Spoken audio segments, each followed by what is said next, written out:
Beleza. Então vamos lá. Então, o pessoal tá falando aqui, ó. Ficou mudo o Ronaldo. Já voltou, o áudio tá. Beleza. Então vamos lá, pessoal. Que tiver perguntas Claro aí, que eu vou. ficou mudo, Ronaldo. Ronaldo não estava falando, ele tinha que estar mudo. Quem estava falando era É. eu.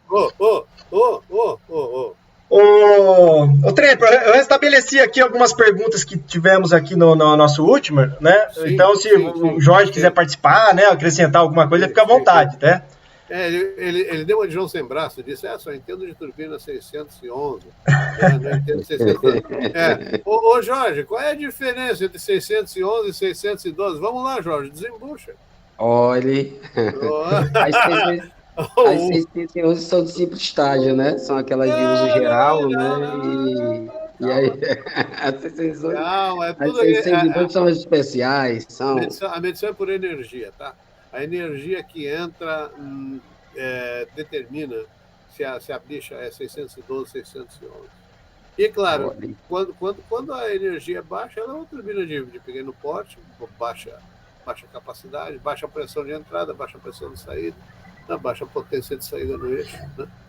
E já a 612 é preferencialmente, claro, você tem com vapor de muito mais altas condições de pressão e temperatura, logo você vai querer aproveitar melhor, tem que ter múltiplas rodas. E são raras as 611 com múltiplas rodas, muito poucas. Né? Mas tem duas rodas, então 611, aquelas duas rodas não são duas, é uma roda só. Tá? O estágio curto é composto de duas rodas de palhetas, mas não se diz que tem duas rodas, é um estágio só. Então, eu queria completar uma pergunta de um dos colaboradores da última, no último webinar, e eu, infelizmente, eu não participei, mas eu pude assistir. estava E aí jogando, né? teve uma dúvida com relação ao alinhamento, né? Hum, E aí falou-se sobre alinhamento, falou um pouco sobre alinhamento de carcaça, sim, né? sim. E aí o internauta, se eu não estiver enganado, acho que o internauta ele se tratou de alinhamentos entre eixos. E é. E aí era uma dúvida que eu queria tirar. As turbinas a vapor, por se tratar, né, de uma máquina térmica, elas se expandem, né, quando chega a altas temperaturas elevadas, né? Ela se Nas expande, turbinas, ela sobe e cresce. isso. Aí nas turbinas de uso gerais, né, que são as turbinas usadas como acionadores, né, de bomba, enfim, a gente usa muito o alinhamento a frio. Alguns fabricantes, né, recomendam alinhar-se a frio e depois alinhar o exausto, o dreno, para elevar a temperatura da turbina e depois fazer um alinhamento a quente, né? Correto. Nas turbinas, né, nessas turbinas de uso especiais, essas turbomáquinas, a gente também tem esse cuidado, é feito o alinhamento a frio, a quente antes, Sim, tem algum diagrama que o sim, fabricante sim. recomenda para essas variações Eu falei isso durante a live anterior, no de momento que você altas estava no banheiro. temperaturas Quando eu elevadas, né? disse que As tinha o turbinas, diagrama de ela sobe e cresce, isso. produzido Aí pelos nas turbinas de fabricantes. uso Quem sabe de gerais, né, que são alinhamento as é o turbinas fabricante. usadas como. Aí, se ele não fez direito, você vai descobrir e vai corrigir. Mas, basicamente, a carga não deve ser mexida, nem o gerador deve ser mexido, nem levantado, nem rebaixado. O gerador esquenta, mas ele esquenta concentricamente. E o compressor sofre de todos os males que todos os compressores sofrem, e é bom não mexer com ele, deixa ele quieto. O acoplamento, sendo não rígido, vai proporcionar uma certa compensação. Então, a máquina a ser mexida é a máquina quente. Ela tem uma tendência a crescer e subir e crescer. Então, você tem que guardá-la fria aqui e esperar que ela faça isso. Quando ela não faz, você não fez tudo que tinha que fazer. Você vai descobrir acompanhando as bolachas. Imagine que esses meus 4 dedos aqui, não posso mostrar isso aqui. Imagine que esses meus 4 dedos aqui são os 4 pedestais. Eu alinhei assim. Vou virar aqui, tá? 90 graus para você ver, tá? Eu alinhei assim. Aí eu coloquei assim, esperando que a carga não mexe, meu braço esquerdo, onde está o meu relógio, que a câmara está invertida, né? Aí a turbina vai subir por causa do crescimento da tubulação de vapor, depois ela vai se afastar para atingir o equilíbrio. Muito bem. E aí as bolachas estarão às 4, né, alinhadinhas e soltinhas. É isso que acontece no alinhamento. Não importa qual é o procedimento do alinhamento, é isso que você tem que conseguir. E aí, como é que você consegue isso? Acompanhando o seu primeiro erro, depois o seu segundo erro, o seu terceiro, o seu quarto, até que você não erra mais. Né? Isso é aprendizado. Mas você tem que saber o que você está fazendo. Tá? Não se esqueça disso. Quatro pedestais. Tá? O pedestal da carga e o pedestal da turbina, junto ao acoplamento. Tá?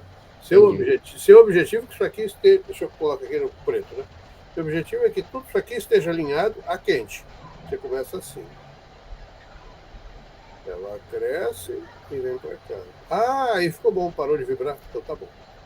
Está vibrando? Então ainda não tá bom. E você faz isso com relógios comparadores. Os relógios comparadores são excelentes para ficar te ajudando nas primeiras vezes que você está alinhando. Depois que você aprende a fazer isso, você registra e diz assim, eu tenho que botar menos 20 unidades, seja qual for a unidade que você quer colocar nos seus cálculos. Menos 20 na direita, menos 20 na esquerda, menos 10 no axial. Estou falando em unidades que eu nunca sei. Tem gente que usa centésimo, tem gente que usa ainda em unidades imperiais, polegadas, milésimos de polegada, então eu não vou entrar nesse detalhe. Tá? O conceito é esse. Tá? Ô, Trump,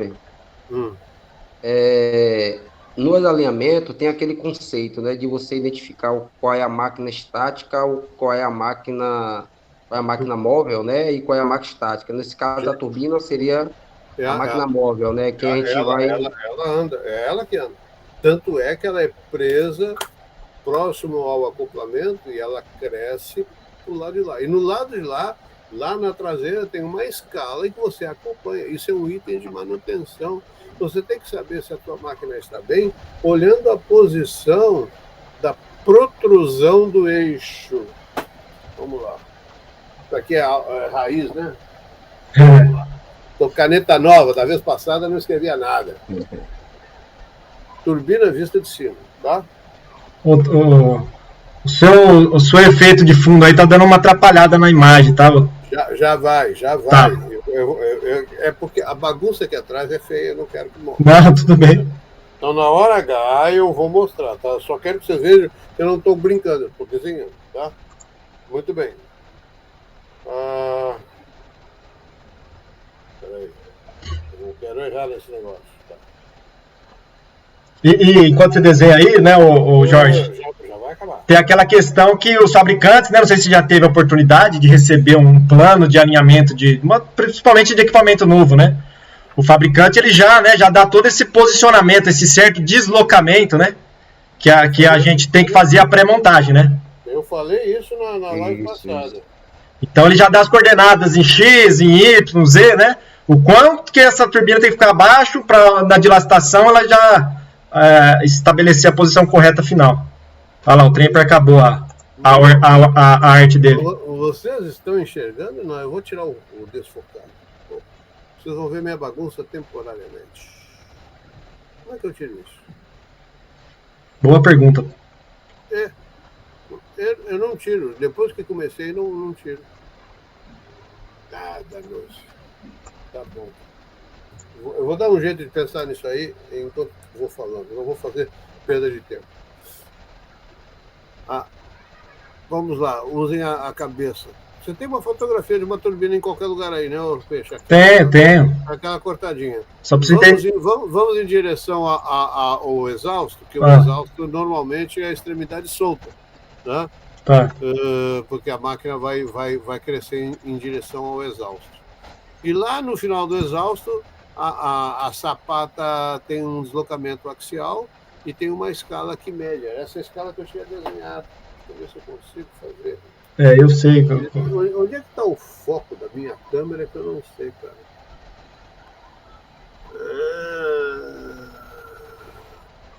Eita, que droga. Não adianta, tem que mudar isso aqui. São detalhes muito específicos. Aqui acho que talvez tenha uma. Deixa eu ver. Todos mostrar detalhes da reunião, não é? Mais opções. Alternar layout, tela cheia, picture, ajustar, não, configurações. Vídeo, integrated, resolução de saída, resolução de entrada, usar um pano de fundo. Não é isso. Gerais. Não. Opa. Eu estou procurando aqui alguma imagem. Não sei onde é que eu vou tirar isso, cara. Tudo bem, a gente pode ir avançando e depois a gente retorna. Porque não tem como. É uma escalinha. Daqui a pouco uma escalinha como se fosse lá no torno mecânico lá? É uma régua. Isso. Aparece nas suas fotografias. É uma agulha presa na parte que anda e uma escala presa na parte que não anda. Pronto. E aí você acompanha isso ao longo das horas em que a máquina está sendo aquecida, depois ela se estabiliza. Exatamente.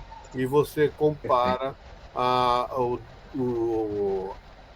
derivada do incremento de temperatura, né? Olha, falando derivada, vocês pensam que derivada... Vai espantar o pessoal aí.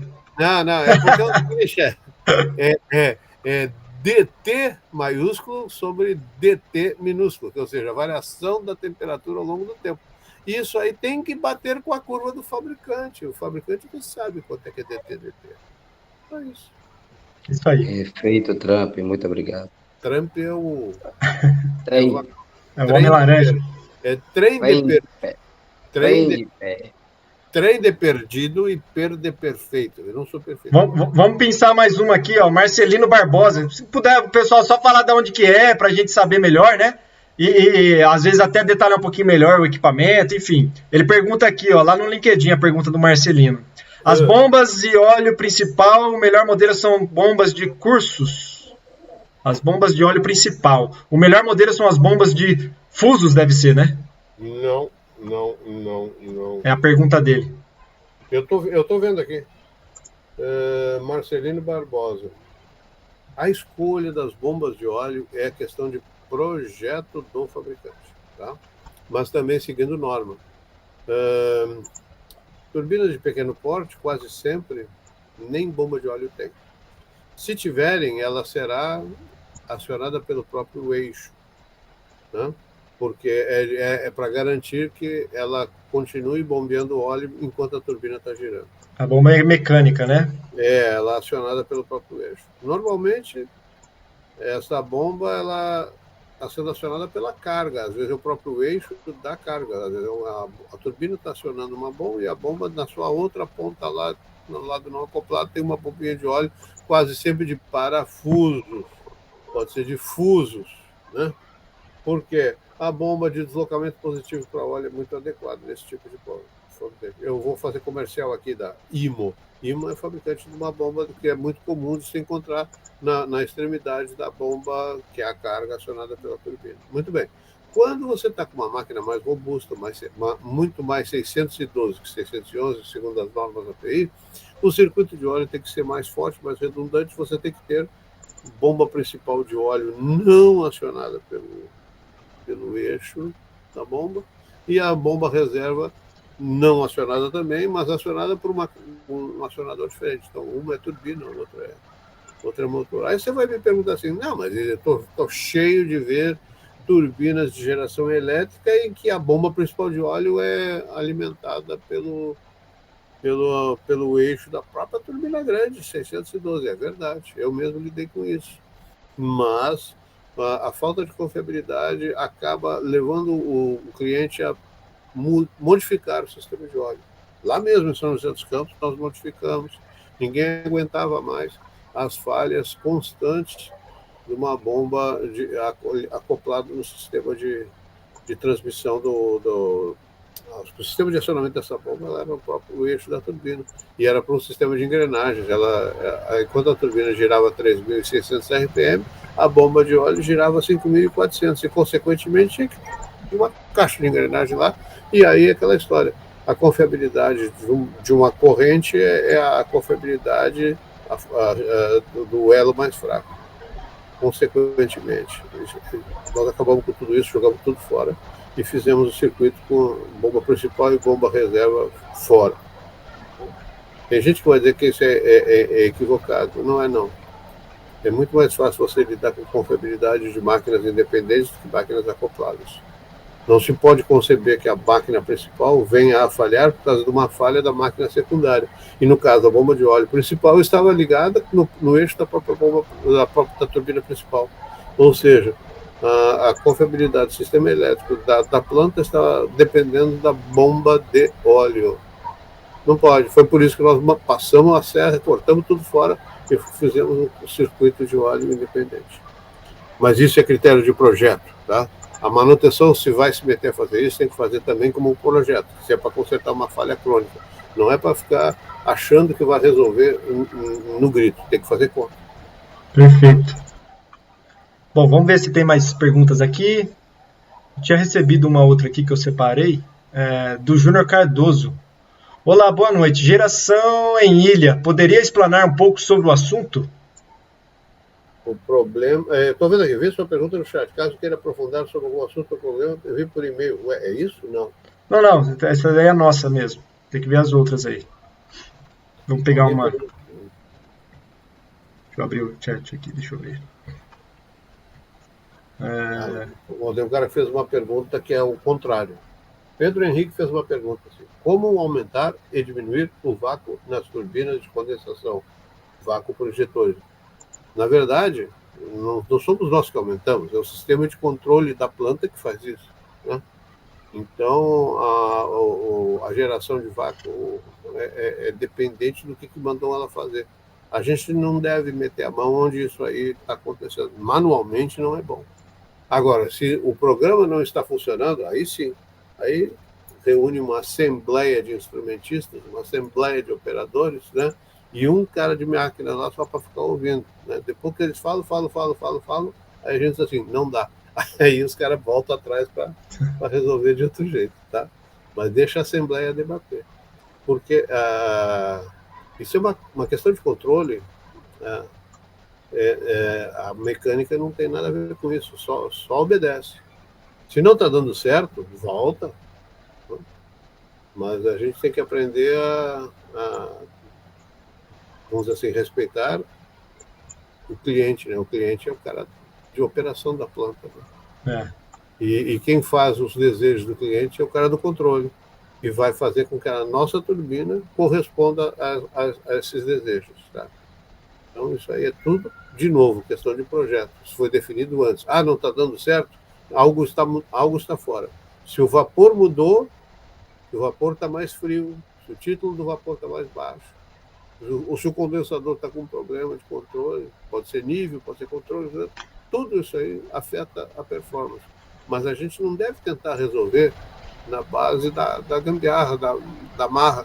A gente tem que parar, sentar, fazer conta e ver onde é que está diferente. Quase sempre a alteração de comportamento de um projeto que foi feito, pensado por um fabricante decente, uma turbina decente, condensador decente, injetores decentes. Se algo não está funcionando, pode ser que o sistema de controle da planta esteja enfrentando uma dificuldade. Pode ser caldeira fria, vapor frio, né? Carga mais elevada, ou até o contrário. Nunca é fácil de dizer a solução, não. Não estou escapando da pergunta, não, tá? Eu não sei a resposta. Não há resposta. Isso não é uma resposta acadêmica, é uma resposta endêmica. Você que tem que entrar lá dentro e descobrir o que é. Perfeito. Então, vamos subindo a linha aí. Você quer ler a pergunta aí, o Trem? Minha tela apagou aqui, peraí. O Jorge quiser... Temperatura de aquecimento das turbinas, é isso? Ele pergunta, boa noite pessoal, é o Leonardo Lírio Pereira. Boa noite pessoal, sobre a temperatura de aquecimento das turbinas antes da partida, pós-manutenção. Essa informação deve ser seguida restritamente à do fabricante ou podemos determinar? Ele já deu a resposta. A gente é engenheiro, a gente é técnico, a gente segue o que está escrito. Não estou aqui falando aquilo que o pessoal da vacina dizia que tem que seguir a ciência. Não é nada disso. Estou dizendo que tem que seguir o que está escrito. Claro que a gente pode ter uma inspiração, a gente pode ter uma ideia, nós não somos cegos e não somos obtusos, nós conseguimos pensar. Mas nós pensamos, mas não agimos.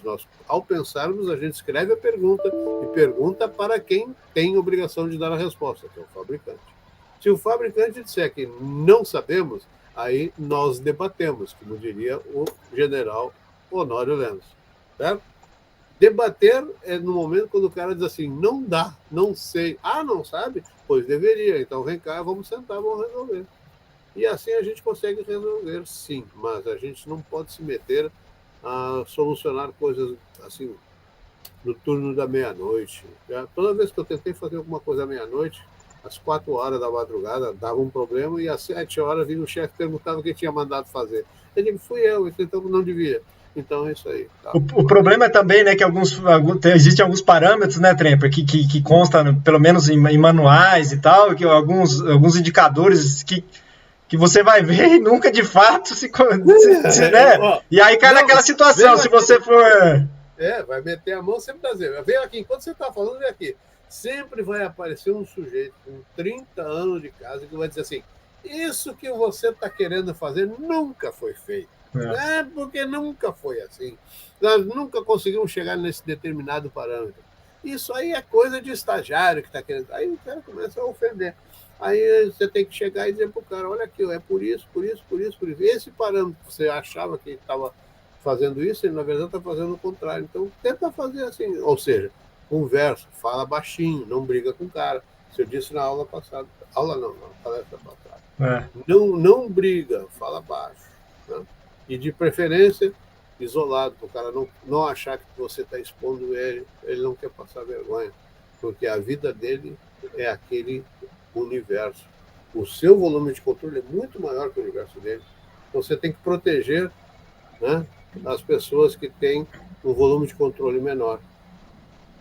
Preserve a fauna local. Né? Tremper. Oi. Fale. Preserve a fauna local. Você vai ao zoológico, não dê comida aos animais, mas trate com respeito, entendeu? É isso aí, cara. Preserve. Aproveitando a pergunta do colega aí, quando não se tem informação do fabricante ou você tem dificuldade de levantar essa informação do fabricante, vale a boa prática, a experiência? Como que se faz nesse caso? Quando você não sabe, você pergunta para o fabricante. Quando o fabricante não existe mais, não tem ninguém substituindo, tem que sair procurando quem faz esse tipo de serviço. Várias companhias no mundo inteiro fazem esse tipo de serviço de reforma, revamp de máquinas antigas, né? Ele tanto troca o miolo de um compressor da marca X e coloca o impelidor da marca Y, como ele muda o rotor de uma turbina X com a paleta da marca Y. Ou seja, existem firmas independentes que fazem essa engenharia reversa, né? E conseguem reconstruir uma máquina. Eu passei por isso. Os 2 turbogeradores lá de Manaus precisaram ser reformados, já não aguentavam mais. Aliás, foi lá que eu aprendi uma lição. Nunca faça a pergunta que você não sabe como vai reagir a resposta. Era o turbogerador B e o turbogerador C. E eu olhava que tinha um buraco onde deveria existir o turbogerador A. Eu fui perguntar, cadê o turbogerador A? Está lá no céu, junto com aqueles operadores que estavam com ele. Ele explodiu e subiu. Ele não devia ter perguntado, porque eu tratei de um assunto, né, fúnebre. Muito bem. Esses 2 turbogeradores precisavam ser reformados imediatamente e não havia ninguém que entendesse das palhetas daquela turbina, porque a turbina era antes da Segunda Guerra Mundial. Elas eram máquinas que vieram numa barcaça subindo o rio Amazonas e foram aproveitadas na geração de energia da refinaria. Muito bem. Quem vai fazer o reempalhetamento? Tem uma firma no Brasil conhecida. Fulano, tá. E ele diz assim, eu só consigo fazer um rotor no prazo. Aí a gente faz o seguinte, os dois geradores têm que ser intercambiáveis, mas não necessariamente pode ter o mesmo desenho de palheta. Então, contratamos uma outra firma para fazer o segundo rotor. Foi a nossa grande solução, porque colocamos duas firmas para fazer dois conjuntos, né? Aquela que terminasse primeiro alimentaria as duas máquinas e as máquinas seriam idênticas. E as outras guardaríamos e utilizaríamos caso fosse necessário. Qual o quê? Um sujeito que era o mais famoso aqui no Brasil fez a palheta certa, mas errou no sentido de rotação. E ninguém viu isso. Mandou lá para Manaus, quando a gente chegou lá, né? Você sabe, quando a coisa vai para Manaus, já voou o Brasil inteiro e não tem volta, né? E aí, quando a gente abre e descobre que a paleta está ao contrário, e quando é que a gente descobre que a paleta está ao contrário? Antes de montar. O dever do engenheiro conferir isso, né? Quem não sabe que investiu. E aí, chegamos a dizer, esse negócio está muito bem feito, mas vai girar ao contrário. Nesse inteirinho vinha chegando o outro jogo de turbina feito pelo pobre segundo colocado, e fez um trabalho bonitinho e tal, e serviu para resolver o problema. Muito bem. Sempre vai haver uma firma de engenharia que vai fazer o retrofit, sempre vai fazer o recálculo, mas nem sempre ela vai acertar. Isso faz parte da vida. No caso da primeira paleta, os caras acertaram na conta, ficou perfeito, mas mandaram fabricar e fabricaram girando ao contrário. Então, eles tiveram um problema de inspeção deles. E nós tivemos um problema de inspeção nosso que não vimos isso durante a fabricação. Mas recebemos e inspecionamos antes de girar. Então, todas as etapas são importantes. Não fica achando que todo mundo é perfeito, todo mundo é maravilhoso. Mas todo mundo tem boa vontade. E não brigue com ninguém. Chega para o cara, bom, está muito bem feito, mas as palhetas estão girando ao contrário. Aí o cara, caramba, que... Aí o cara fala uns palavrões e tal. Vai fazer o quê? Não pode. Tá? Respondi, Jorge? Sim, aí eu vou aproveitar o gancho aí das palhetas. Só não pergunta qual é o palavrão que o cara disse. O cara era mexicano. Mas tudo bem, diga. Aproveitando aí de falou sobre palhetas, aí eu vou estar sempre fazendo um paralelo com as turbinas de uso geral, porque a minha ideia é tentar, né, extrair a informação das grandes máquinas, né, tomando sempre como referência assim. Nas turbinas de uso geral, a gente tem uma etapa na montagem que é a definição da folga de bocal, né? Que é aquela folga entre a roda e o expansor, ou placa de expansores, né? Tem uma, faz outra, depois faz a outra, você tem que comparar isso aqui. Porque a roda são duas, mas essas duas não são duas, é uma só. Você tem que controlar as três folgas. Prossiga. Isso. Aquela plaquinha, né, que ela é responsável por aumentar, né, a velocidade do jato de vapor. Aí, qual que é a minha pergunta? Em turbomáquina, né?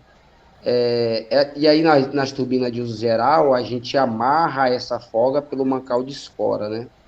Nas turbomáquinas, a gente precisa ter esse mesmo cuidado, né? Com as rodas fixas e as distâncias, né? Entre as rodas fixas e móvel, para poder não se chocar. Essa folga se chama também? Qual é o termo dessa folga, essa distância? Isso aí tem um nome em inglês. É um teste que a gente faz para ver se está vestindo, se a carcaça está vestindo o rotor.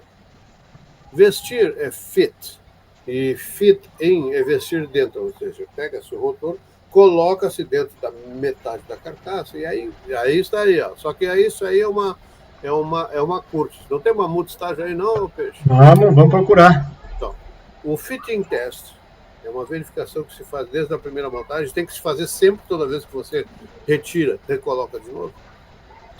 Você posiciona o mancal de espora no zero, você sabe onde é o seu zero, aí você vem com os apalpadores de cunha, né? Ver todas as N folgas. Se a máquina tem 14 estágios, você vai ver 28 folgas. E essas 28 folgas estão tabeladas no manual da máquina, porque o fabricante anotou as leituras do fit-in test. Fit-in, F-I-T-I-N. Vestir lá dentro, fit-in.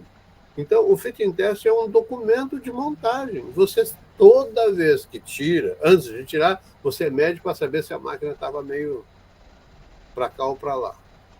Tira. Faz o que tem que fazer. Limpa, lava, troca, substitui. Faz o que tem que fazer. Recoloca o rotor, novo fitting. Compara o protocolo de leitura com o original, para saber se está certo. Por quê? Tem que haver uma distribuição homogênea, mas não é linear, ela é proporcional à temperatura. Então, o fabricante já criou isso, tá? Porque em cada roda a temperatura é diferente, a velocidade do vapor é diferente, tá? Então, consequentemente, nós temos que seguir essa curva que o fabricante fez. Não há uma folga igual. Então, vamos lá, uma máquina de 14 rodas, as 28 folgas serão diferentes. E em relação, né, Trump é vagabunda. Ele ficou falando, Trump ela vai sendo a mais próxima, né, da admissão ali, na primeira expansão, é a que a medida, justamente, é a que é a mais próxima, né? Depois ela vai mantendo um espaçamento maior, correto? Não necessariamente, porque você tem que ver, se você apertar muito no início, né, o que vai acontecer lá fora? É certo que o vapor ocupa menor volume quando ele está em maior pressão, então as folgas originalmente são mais apertadinhas em altas pressões. Veja o próprio tamanho das palhetas, né? Já que tudo aí é a continuidade da massa, a massa que entra na palheta é a massa que sai. Como há uma expansão, você tem que aumentar o volume disso aí. Muito bem, é assim mesmo, mas não é linear, é proporcional à perda de entalpia, o salto entálpico de cada roda. Tá? Dá para traçar essa curva, mas isso é bobagem, basta seguir o que o fabricante já fez. Sim, e está diretamente relacionado também com a eficiência, né? Porque quanto mais nós afastamos, né, fora do padrão, né, ela começa a ter uma perda ali de potência, né? Não, é pior, roça, né? Você não pode escapar disso porque você roça. Mas cedo ou mais tarde você está desbastando, você está criando, né? E a máquina rotativa, que roça, você nunca sabe que ela está roçando se não tiver um bom leitor de vibração central, né? Uhum.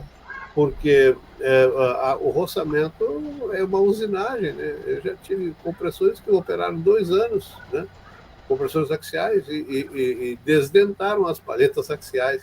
E a máquina estava bonitinha, todo mundo achava que ela operava bem. Quando tiramos a tampa da carcaça, como ela tinha sofrido um impacto térmico, a carcaça que foi retirada, ela fez assim, se distorceu, ou seja, ela estava tensionada, passou 2 anos tensionada, porque ele sofreu um impacto muito forte.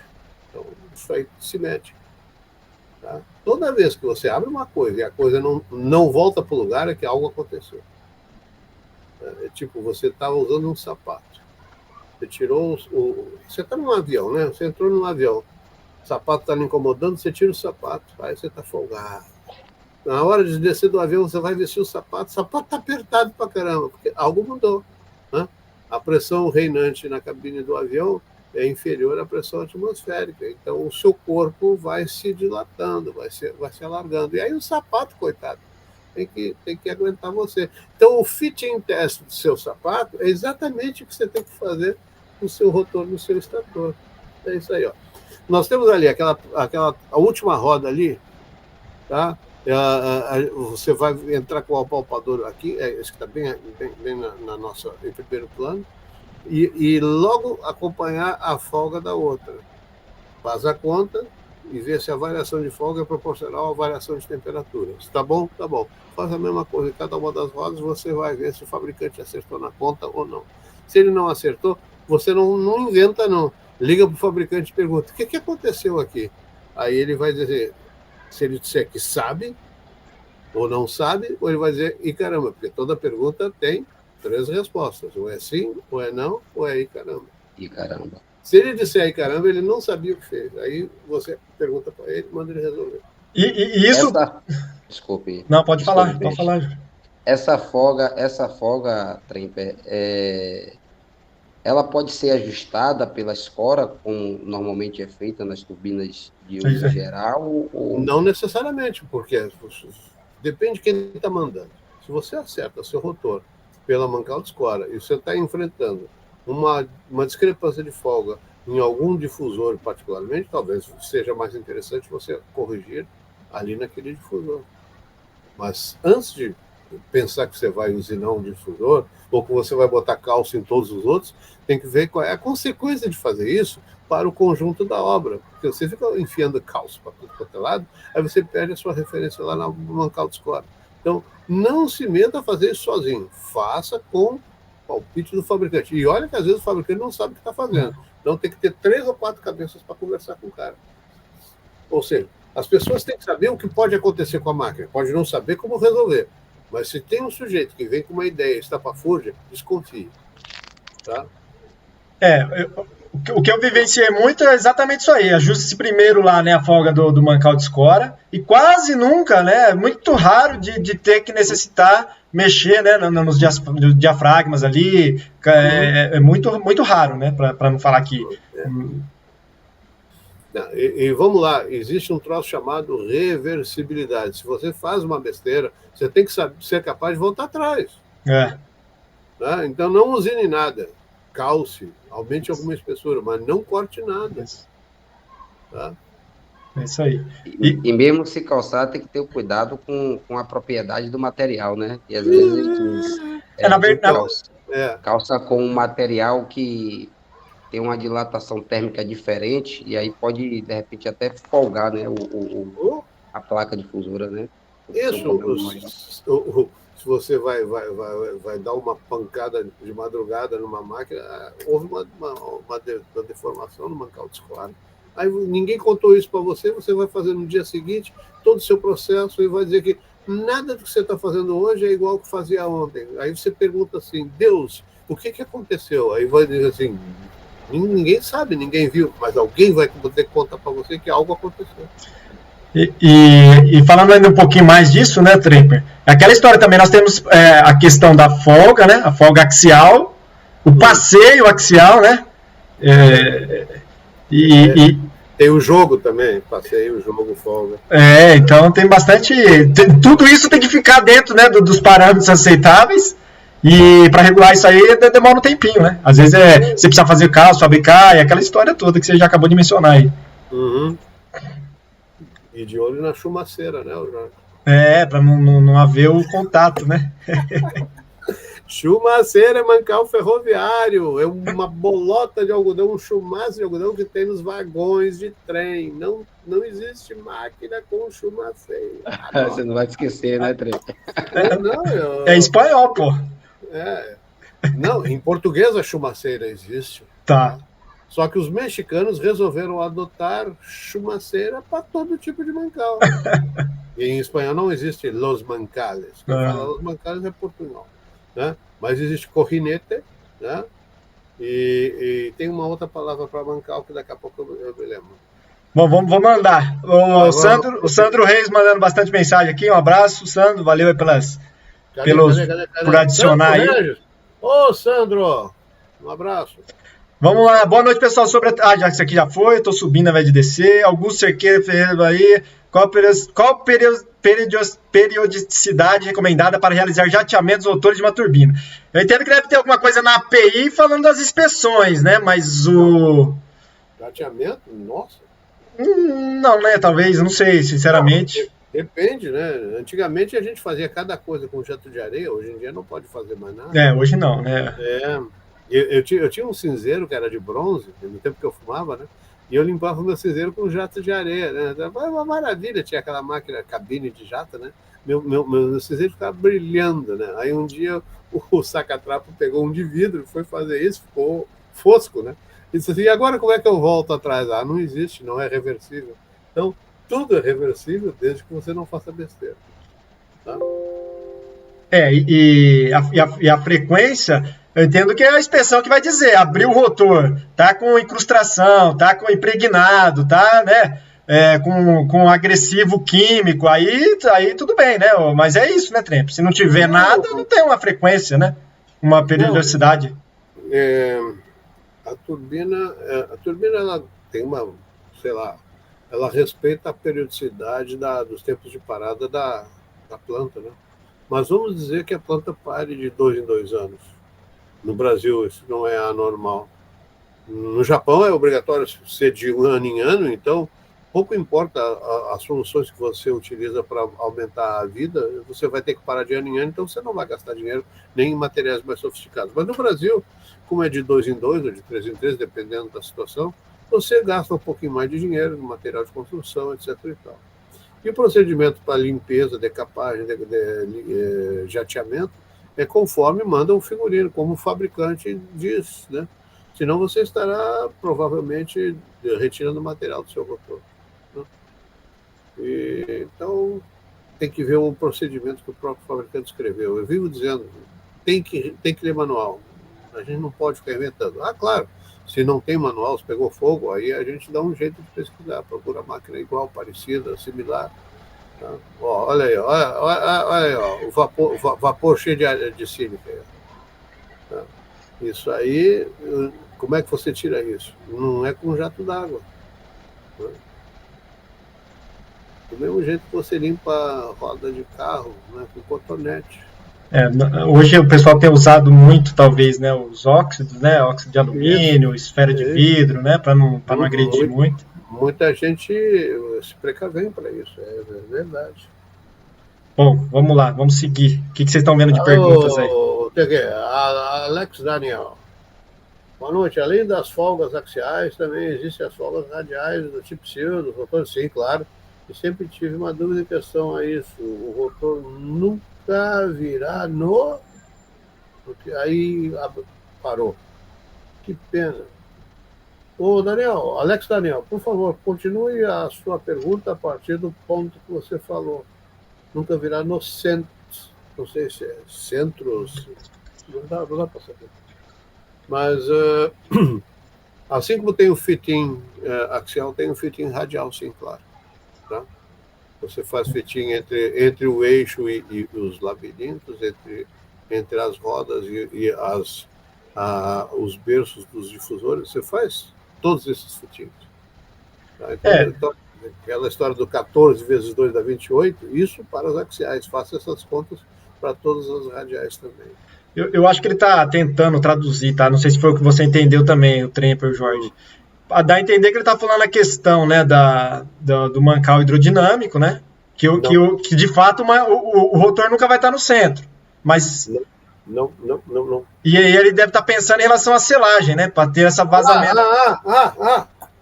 É o corretor dele que pegou. Ele ali saiu como virar com acento, mas não é virar. É vira, de gira, verbo girar.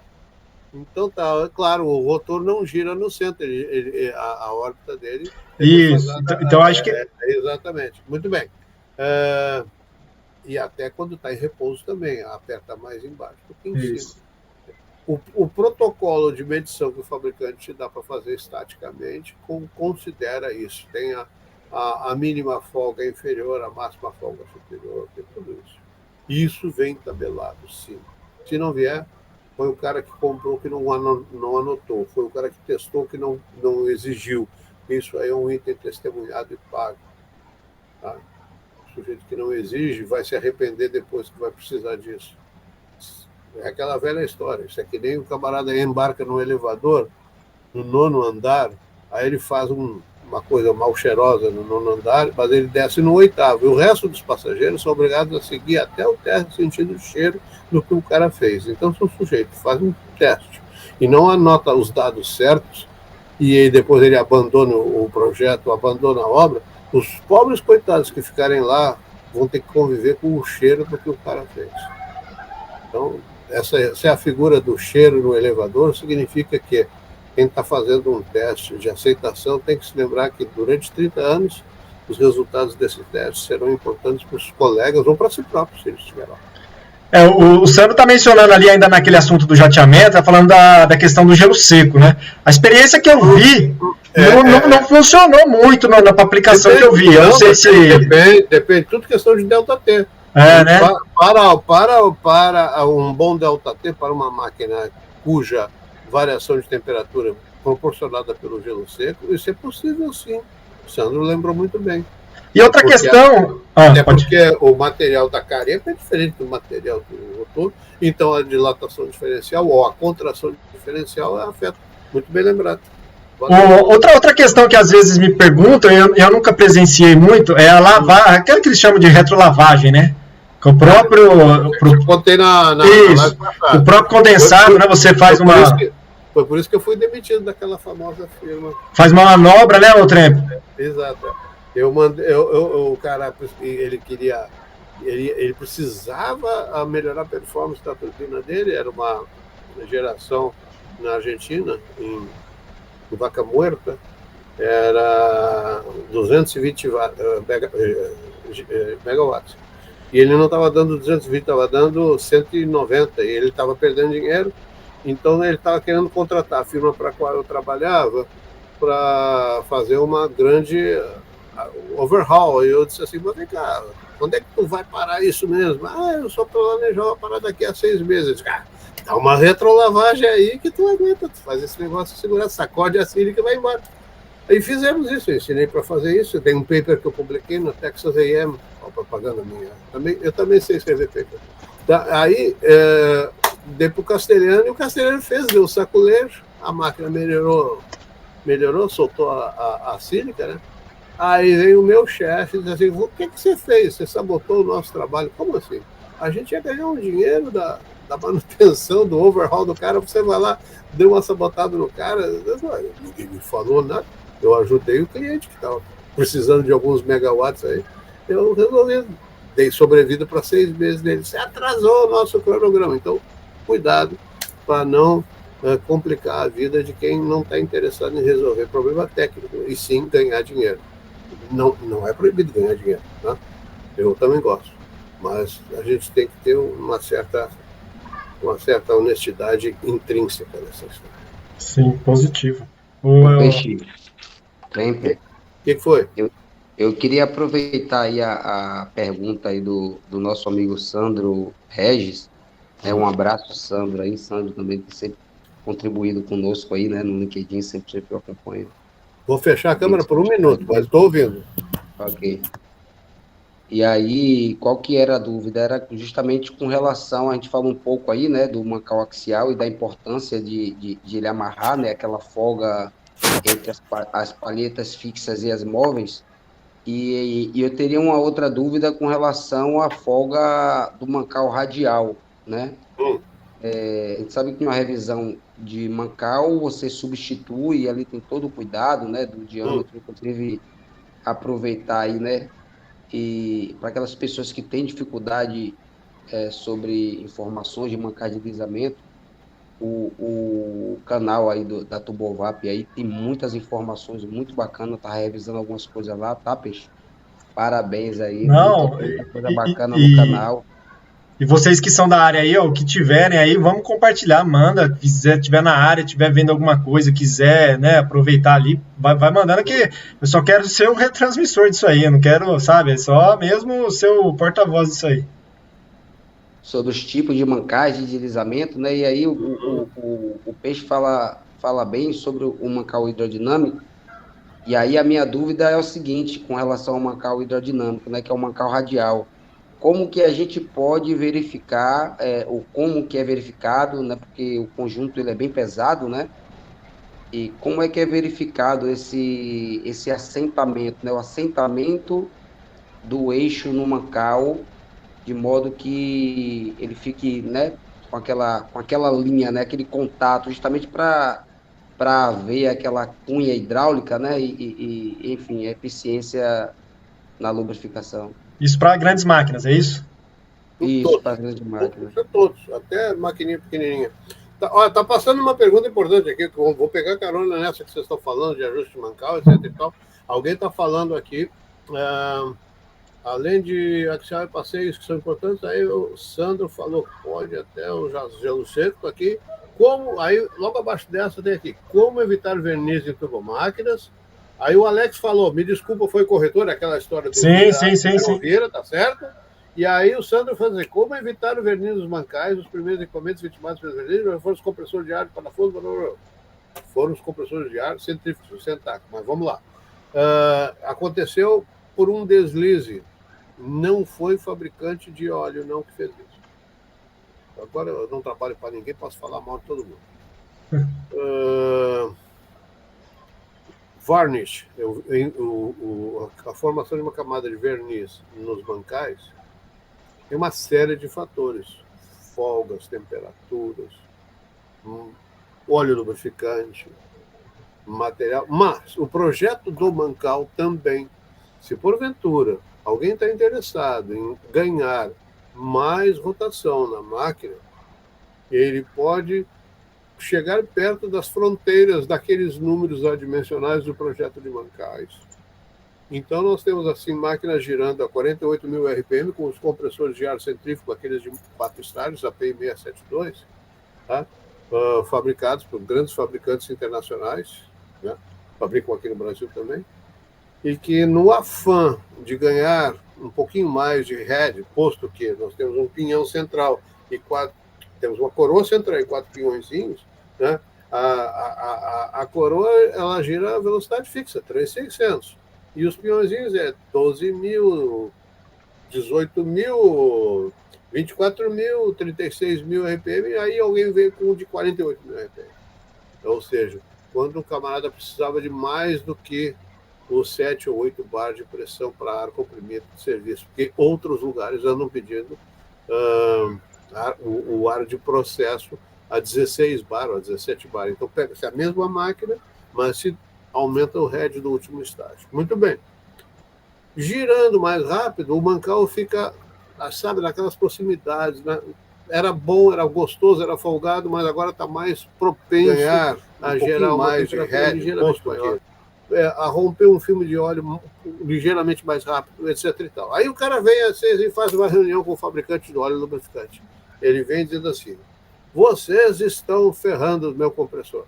Ou seja, ele vem para o cliente que opera o compressor, né, acusando a subsidiária do cliente que fabrica o óleo lubrificante, dizendo: vocês estão estragando o meu compressor. Aí você é obrigado a fazer umas continhas de engenharia reversa, que é nessas horas que o fabricante não vai te ajudar. Você tem que fazer as contas de trás para adiante e provar que aquele mancal, que foi idealmente projetado para 36.000 RPM, está funcionando a 48.000, ele está mal. E que isso aí está causando um delta de temperatura capaz de chegar perto dos limites de temperatura do óleo e provocar o envernizamento. Me falta a palavra. Envernizamento do filme de óleo. E aí, quando você prova isso, fica todo mundo bravo, né?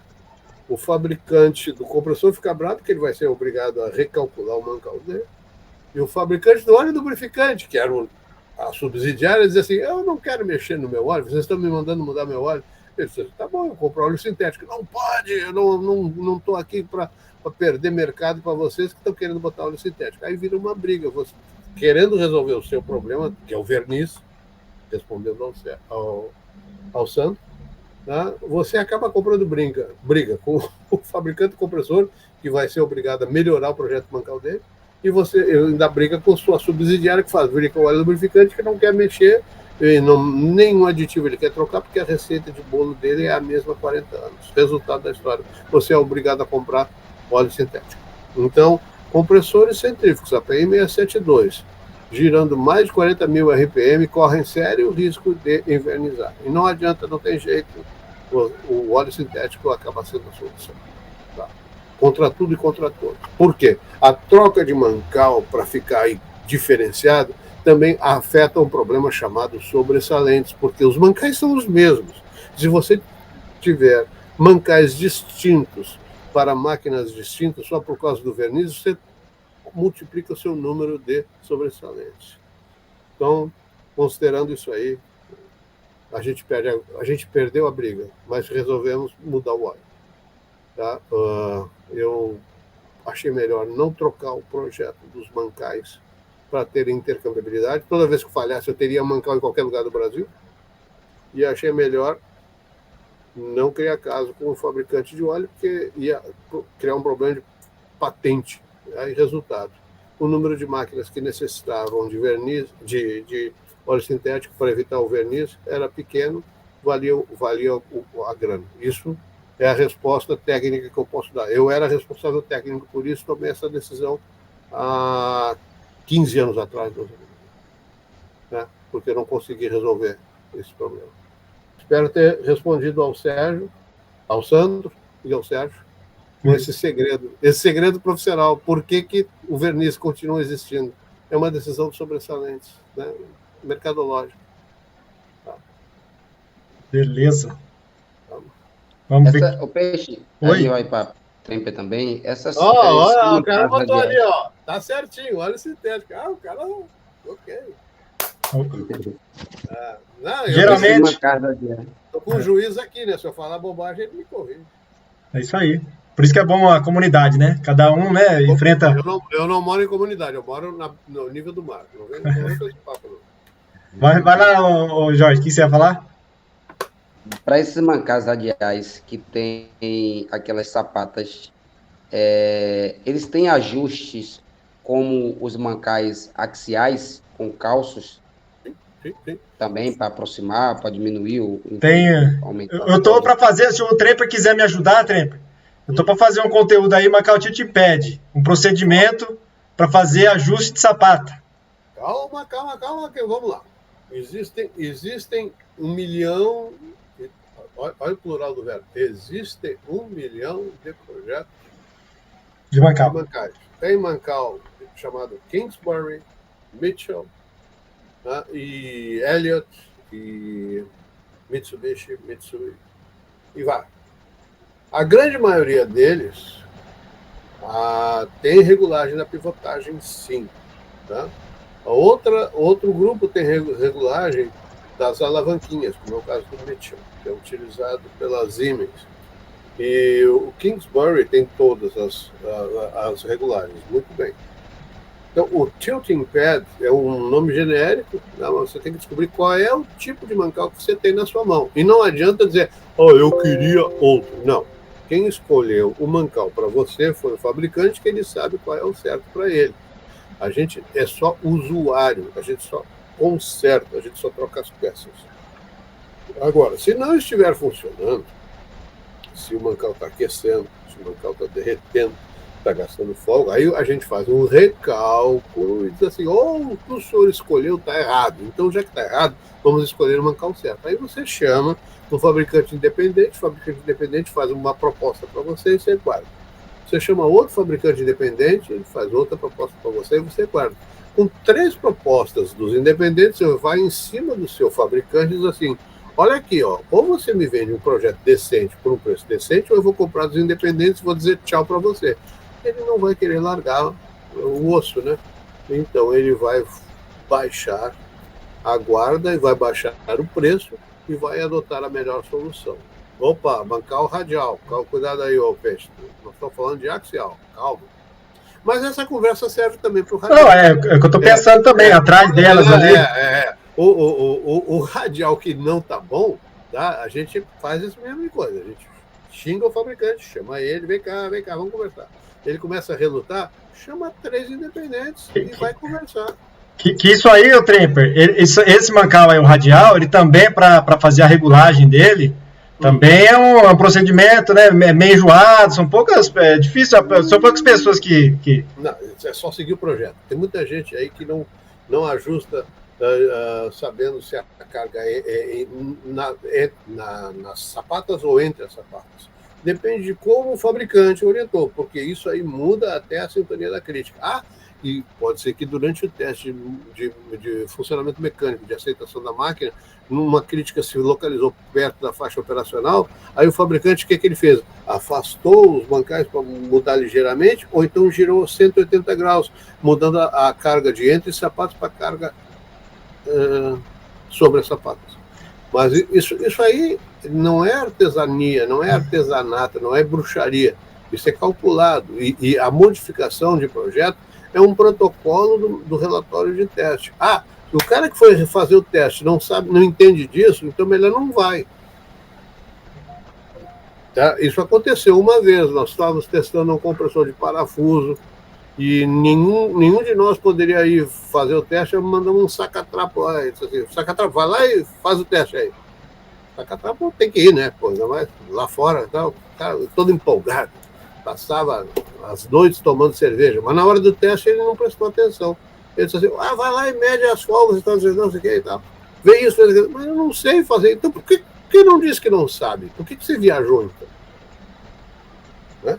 Então, voltando ao que eu estava falando, esse tipo de coisa, assim, competência a gente tem que ter antes de viajar, para não fazer besteira. Tá? O que eu mencionei mais no radial é o seguinte, às vezes, vamos pensar que você está com um mancal fora de máquina, né? E você precisa testar, fazer uma verificação em dispositivo, por exemplo, fazer um pré-ajuste desse mancal, a concentricidade dele, tendo 3 sapatos, tem um fator de correção que você tem que calçar, sabe?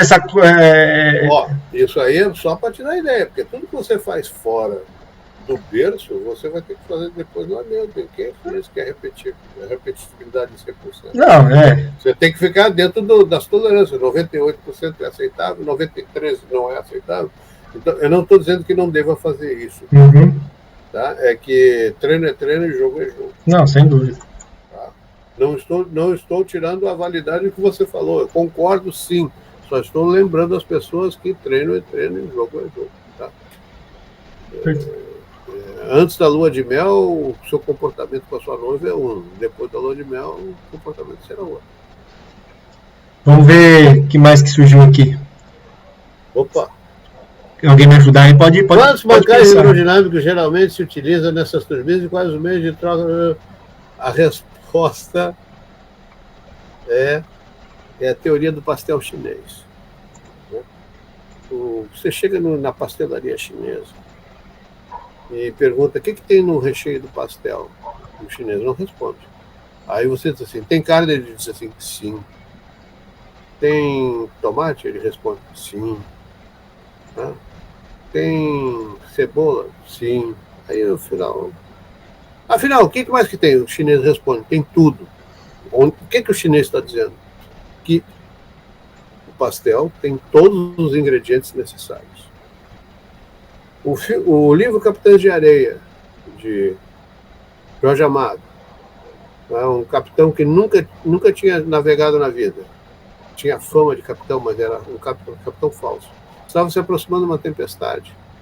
E aí as pessoas perguntaram, a tempestade vem aí, quantas amarras devemos utilizar para adequar a amarração dos navios ao cais? Ele respondeu, todas. Quem cumpriu o que ele disse e usou todas as amarras, os barcos não foram afetados pelo temporal. Moral da história, respondendo a pergunta do Augusto Cerqueira, quantos mancais hidrodinâmicos são necessários? Todos. Por quê? Pode ser que você tenha um equipamento com um longo comprimento, um rotor longo, você possa precisar ter um mancal intermediário. Em turbina, isso até que não é muito, posto que o rotor ele é grande, mas ele vai diminuindo a sua massa. Mas vamos dar um exemplo. Existem umas bombas múltiplo estágio, muito utilizadas, tanto em terra quanto no mar. Elas têm, no máximo, 12 estágios, se todos os imperidores são alinhados no mesmo sentido, né? Em tandem. Então, as bombas de alimentação de caldeira em terra, bombas de carga de unidades de hidrotratamento em terra ou bombas de injeção de água em plataformas, por exemplo. Aí o que você faz? A distância entre mancais é tal para acomodar os 12 impelidores que a flecha da deflexão, né, o peso próprio já está ultrapassando os limites permitidos pelas normas internacionais, como a API. Então, foi desenvolvido uma forma de aumentar o número de impelidores, já que a bomba precisa de tanto head. Ou seja, eu estou falando de bomba, mas o assunto bate com de turbina, tá? Porque também se faz com turbina com rotores contrapostos. Fizemos rotores contrapostos, o back-to-back na bomba, como se faz na turbina. Com isso, cria uma área central, né? Uma área ali no meio, terra de ninguém, porque é uma inversão de fluxo, e aí é o lugar ideal para se colocar um mancal intermediário. Agora, que mancal intermediário é esse? Porque existem dois tipos de mancais intermediários. Existe o tipo do mancal intermediário que é de contato realmente e aquele que é de falso contato. Ou vocês se esquecem que os labirintos intermediários de todos os interestágios de bombas, turbinas e compressores também são mancais, né? Em cujo fluido lubrificante é o próprio gás, é o próprio vapor, é o próprio líquido, né? E ali tem uma certa sustentação. É isso que garante a flecha do conjunto rotativo. Então, não importa quantos mancais tem, o que importa é que o seu conjunto rotativo está girando harmoniosamente e sem defecção, sem rotor bowl, sem sag. O americano tem cada palavra para cada tipo de empeno. No Brasil é empeno, é deflexão, é tudo. É isso. Eu acho que é isso que eu queria responder para o Augusto. Não tem resposta para quantos mancais, todos. Teoria do pastel chinês, ou das amarras dos capitães de areia. Tudo que é necessário tem que ser feito. Não existe serviço mal feito. Um serviço incompleto é mal feito, né? Ô Augusto, se foi na linha do que você estava querendo saber, se não, deixa aí de novo os comentários aí. Quantos mancais? Talvez eu ainda não sei se eu entendi apenas na... A pergunta geralmente se utiliza nessas turbinas quais os meios de troca térmica do fluido lubrificante. O fluido lubrificante é ali, é o óleo lubrificante. Quem escolheu o óleo lubrificante já levou em consideração. Isso está lá na norma PI 614, os critérios necessários para o óleo lubrificante do circuito de óleo de lubrificação de turbomáquinas em geral, bombas, turbinas, compressores, etc. Então, se for necessário separar, separa, mas se for necessário ser comum, o mais sofisticado, mancal mais sofisticado, determina o critério de projeto de circuito 614.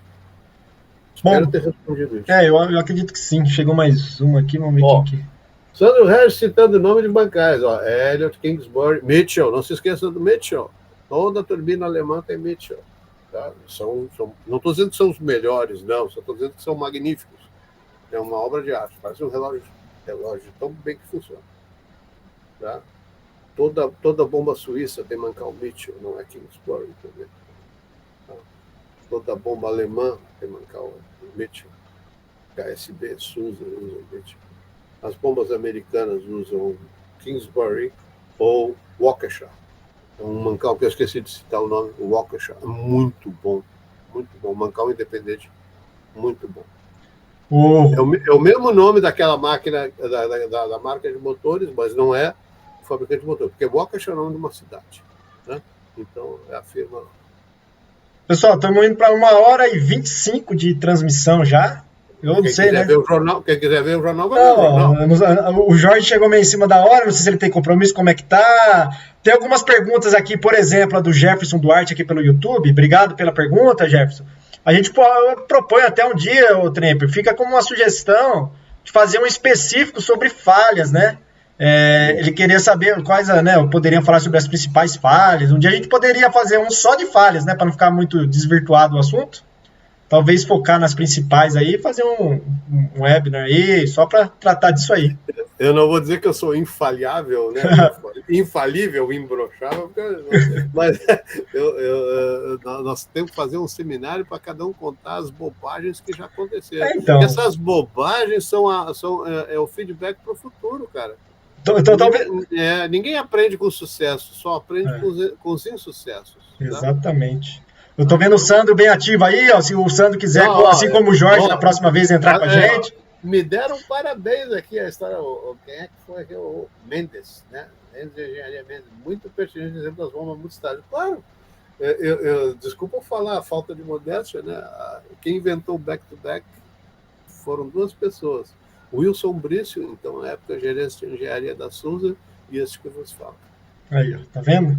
Isso que você sabe. Mestre Mendes da H6 Engenharia. Mestre Mendes também é conhecedor, tem muita bagagem aí, viu? Não conheço essa pessoa, depois vamos trocar cartão, não conheço. Sim.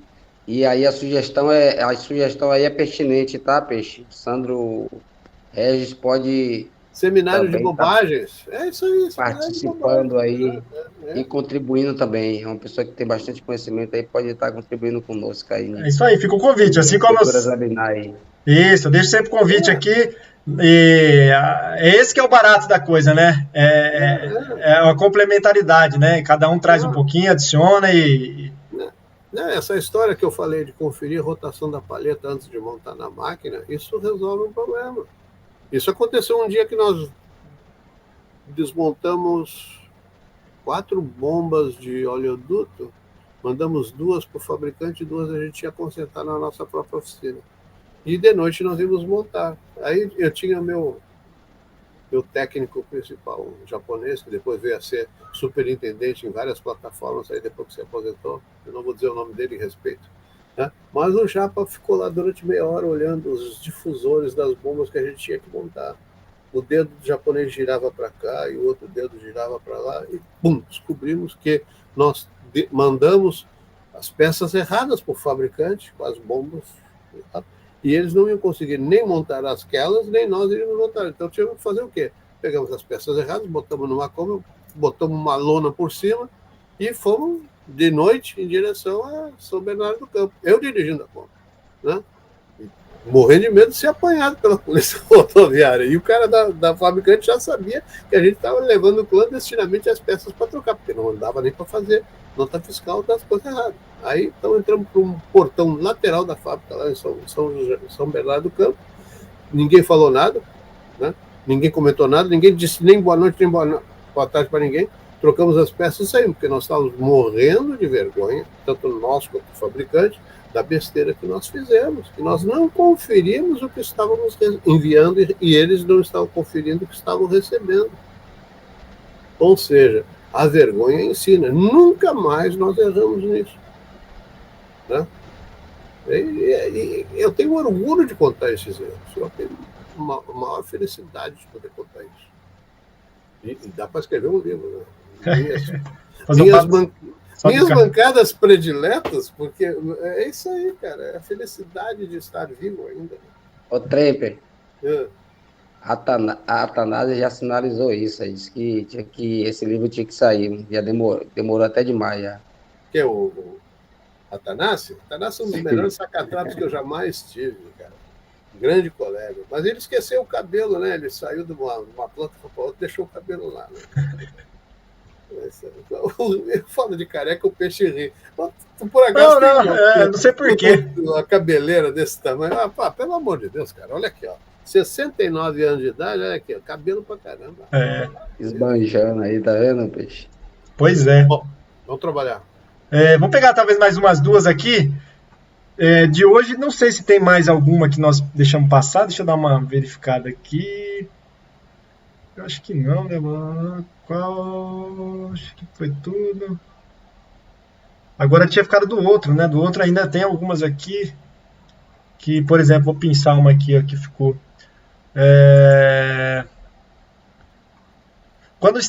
A pergunta era do Nildemar Antunes. Quando estamos realizando trip test, é recomendado em uma partida quente pegar a turbina na rampa, ou seja, não parar a turbina totalmente para reiniciar o teste. Eu respondi. Nós respondemos isso, não? Respondi. Eu peguei o diagrama, pode até pegar o diagrama, eu respondo de novo. Tá, aquele diagrama que tem lá no Machine Design Criteria, tem 3 trips, um atrás do outro, mostrando que no eixo do tempo, não deu tempo da turbina esfriar. Então sobe, desce, sobe, desce, sobe, desce. Tá? Depois tem outros 3 trips mais espaçados, que é o tempo de parada, esfriamento. Um exemplo disso é o Unbalanced Response Test, que é o terceiro teste que se faz.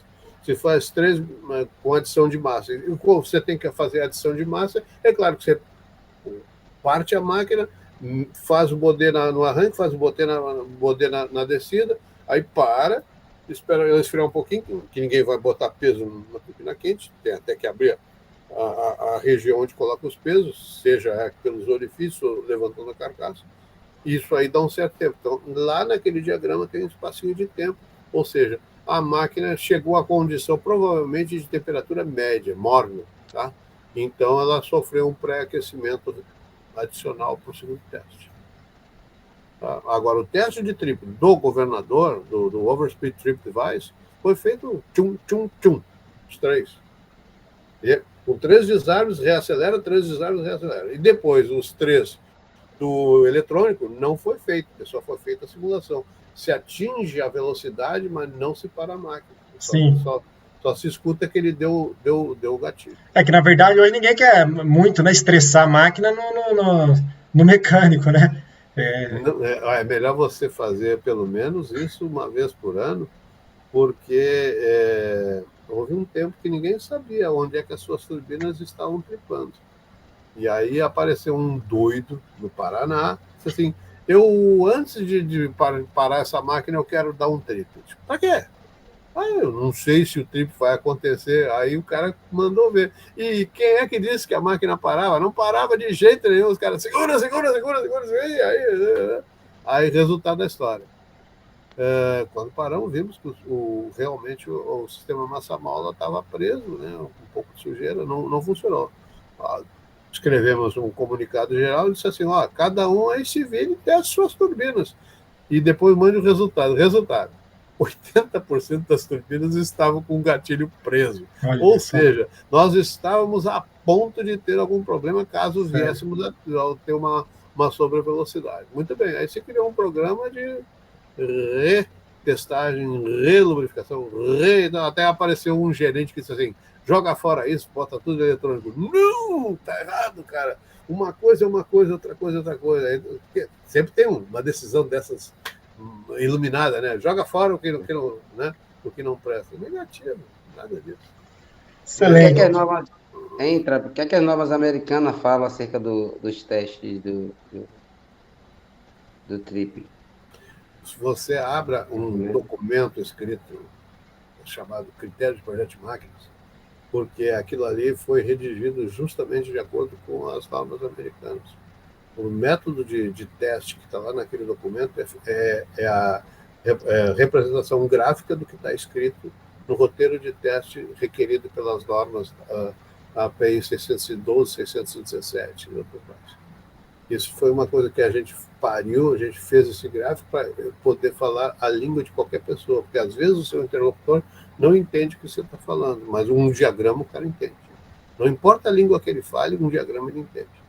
E esse diagrama foi inventado em 1998. E está aí funcionando até hoje. Tá? Tudo que está na norma, cheio de vírgulas e contragolpes, está escrito da forma que o redator escreveu, porque tinha que ser. Agora, o desenho representa o que tem que ser visto. E aí, é que está ali. Beleza. Vamos lá, mais uma. Novamente, voltando ao assunto do verniz. Uma vez que constatada a presença de verniz na máquina, quais as alternativas para tratamento? Peraí, cadê isso? Tá na última aí. Eu entendo que... Sentido de rotação invertida, é esse aí? Não. Não, tá para baixo. Acho que não carregou para você ainda aí. Falta de inspeção do recebimento. Ou seja, de versão, isso é muito comum. Lá em cima. Lá em cima da onde, cara? Me dá o nome da pessoa. Não tem nome, tá LinkedIn, usuário do LinkedIn só, não sei porquê. 8h31 ele mandou a pergunta. Quem é que disse que eu tenho hora aqui? Não aparece aí pra você? Eu tô no YouTube. Mas olha no... Por exemplo, vamos pegar aqui, ó. Um desconhecido. Novamente, voltando ao assunto do verniz, uma vez que constatada a presença de verniz na máquina, quais as alternativas para tratamento? Trocar, ué. É muito duro de limpar isso. Agora tem que ver, né, a questão dessa persistência, né, o Tremp? Se não tem algo de relação... Ah, tá. Estava na vírgula.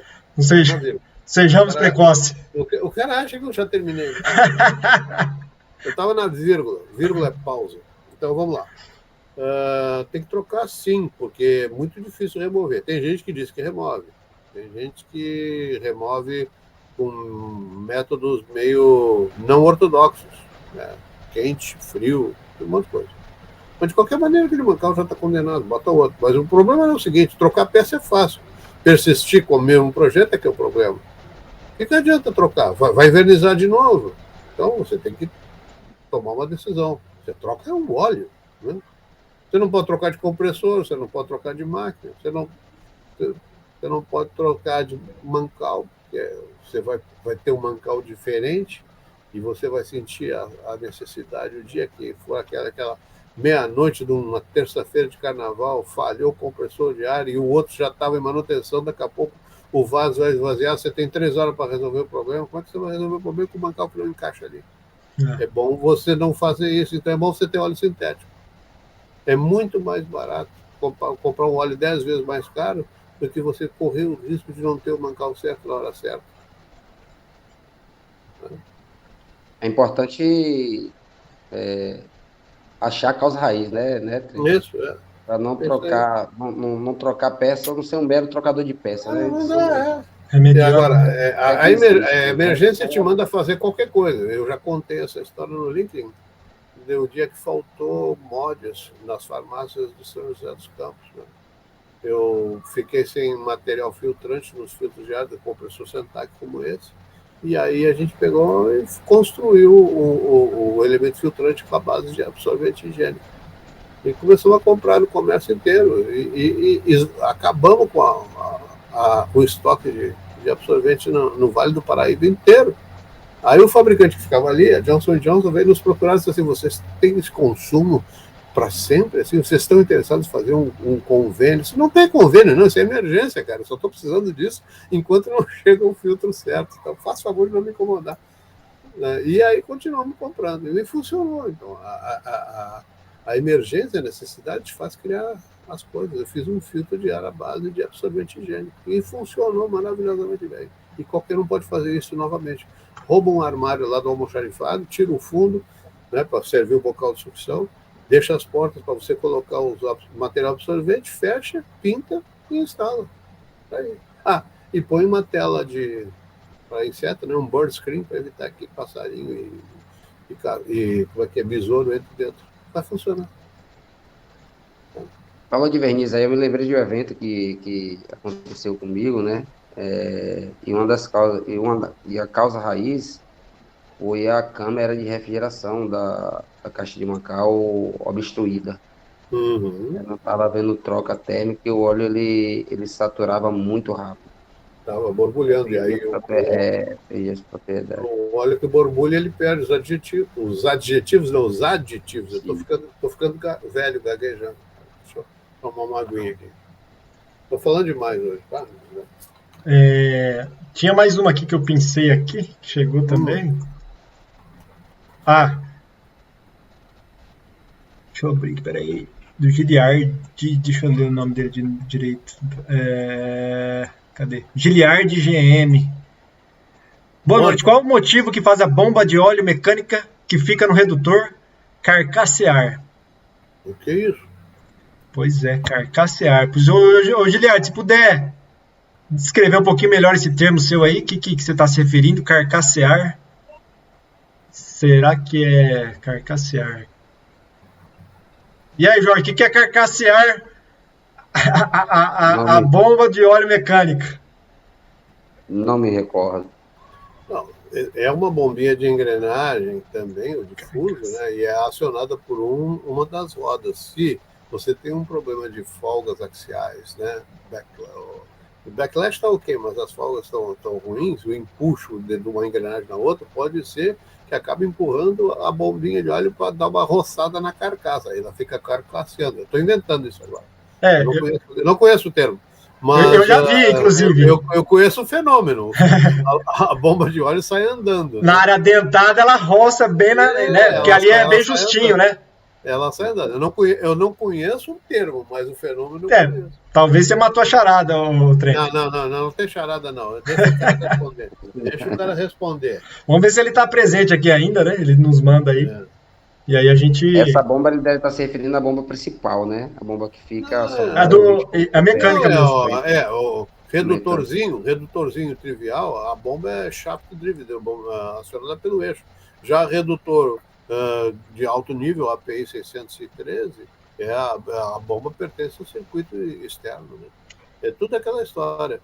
Equipamento principal de grande porte não tem bomba acionada no próprio eixo. A única exceção para máquina grande é compressor alternativo. O compressor alternativo quase sempre tem uma, sim. Não importa o tamanho dele e a complexidade, ele sempre terá uma bomba shaft. O compressor tem que parar lubrificado. Já as outras máquinas centrífugas têm um tanque lá de cima, o overhead tank, rundown tank, que vão proporcionar a lubrificação até a máquina parar. E mesmo depois que ela para, o circuito de óleo vai continuar circulando para refrescar, refrigerar e manter a máquina em giro lento. Ela precisa estar girando para não se empenar. São duas coisas diferentes. Perfeito, senhores. Será que deu por hoje? Sei lá. Maravilha, eu ia sinalizar justamente que... É isso mesmo, ele respondeu. Já respondeu isso. Matando. Não, matando? Eu acho que é aquele... agora... Mais uma para o general Honório Lemos. Quando nós não sabemos, nós inventemos. E normalmente acertemos. Agora o fenômeno, né?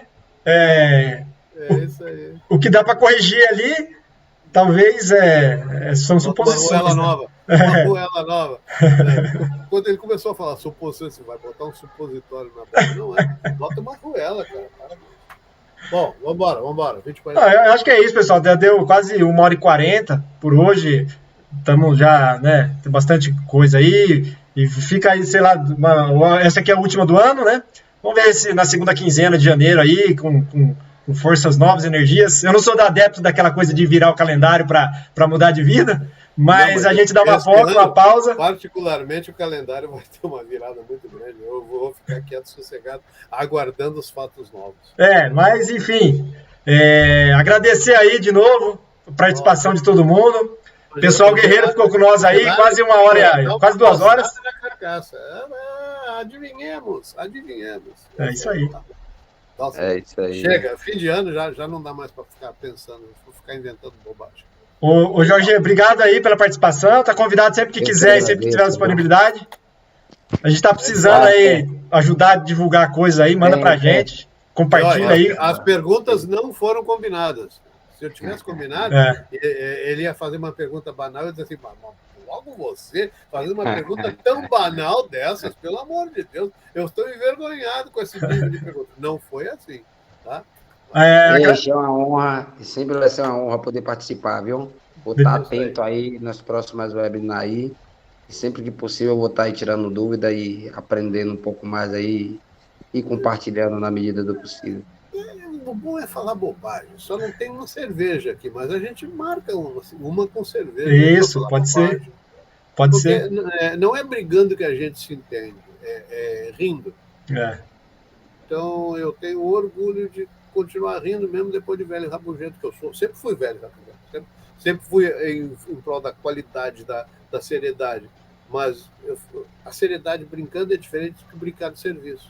Tem gente que brinca no serviço e acha que é sério. Não é, a seriedade está na qualidade. Tremper, amadurece a ideia do livro. Quê? Amadurece a ideia do livro. Que livro? O livro que você vai escrever. Não dá, cara. Eu tinha um colega na Reduc, Caco, Sigismundo Caco Júnior, meu irmão, tá lá em cima, rindo de nós aqui. Ele dizia que ele é muito entendido num determinado assunto. Aí eu peguei um livro, mandei encadernar aqui sei lá, 500 folhas. Né? Não é brigando que a gente se entende. Da copiadora, né, com capa e tal. Tudo que o Caco sabe sobre determinado assunto. Folhas em branco, né? 500 folhas em branco. Mandei entregar lá com o transportador e tudo. O cara ficou uma fera, ficou 1 ano sem falar comigo. Mas faz parte da brincadeira, entendeu?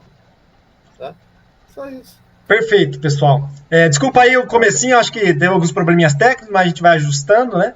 E estamos melhorando algumas coisinhas. Eu coloquei aqui, essa vez aqui o chat aqui para a gente acompanhando, né, o Tremper? Fica o convite de novo nos próximos, pessoal que entrar com a câmera aí, abrir a câmera para participar conosco aí, tá? E é isso aí. Mais algum comentário aí, seu Tremper, seu Jorge? Não, aí, se alguém quiser trabalhar comigo lá no Mar do Norte, arranja um casaco e vamos trabalhar lá. Aí. Lá o pessoal tá indo bem. Mas também, se alguém tiver alguma coisa para eu fazer aqui nos mares tropicais, me chama, porque eu tô querendo ficar mais perto do meu netinho. Perfeito. Um abraço para todos. Os contatos do Tremper, do Jorge, estão aqui no YouTube, tá? Na descrição. Vou colocar agora aqui no LinkedIn, para quem quiser estabelecer alguma comunicação pessoal aí, particular. Beleza? Então é isso, senhores. Muito obrigado aí pela participação de todos. Um abraço aí, feliz passagem de ano, Feliz Natal para todos aí. Boas entradas, como você disse. Boas entradas. E ano que vem estamos aí, né? Vamos com conteúdo novo, vou dar um foco maior aí, tentar tirar do plano aí muitas coisas que estavam por sair, tá meio amarrado, mas a gente vai, aos pouquinhos a gente vai tirando do papel. Anota aí, ô Sacatrapa, anota aí. Todas essas perguntas que estão aí têm que ser respondidas. Então, antes que suma, copia esse arquivo texto, porque senão a gente vai perder a chance de fazer uma resposta por escrito. Pronto. Certas coisas dá para fazer por escrito. Perfeitamente. Fazendo agora. Ok. Valeu, gente. Obrigado. Boa noite aí para todos aí. Valeu, meus irmãos. Um abraço. Valeu, um abraço. Obrigado por gostar mais tarde. Matar e baixou, né? Valeu.